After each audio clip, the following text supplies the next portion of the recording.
Windows 8 asks .NET 3.5 to install .NET 3.5. While trying to install some tools in Windows 8, it showed me a nice message saying it requires .NET Framework. Well, it's fine.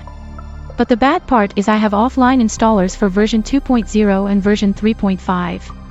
While I'm trying to install those installers, it shows me the same message as it shows above. I can't consider the web installer, because I don't want to download around 100 MB, the file I have works fine for other versions like Windows 7 or XP. Any fixes?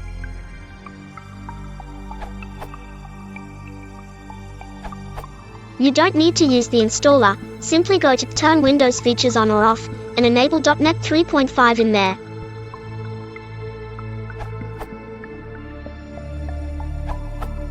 .NET 3.5 is a feature in Windows 8, that is, off by default.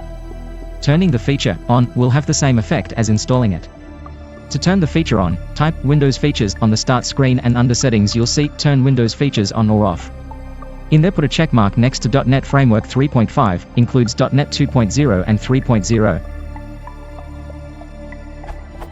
It could take a few minutes and request a restart, but once it is done you will have .NET 2.0, 3.0 and 3.5.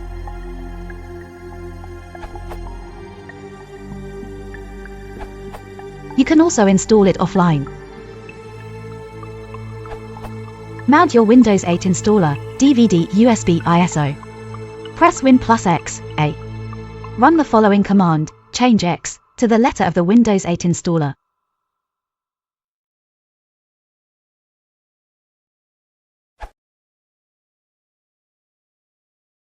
If you want to support the channel, please consider watching ad-free.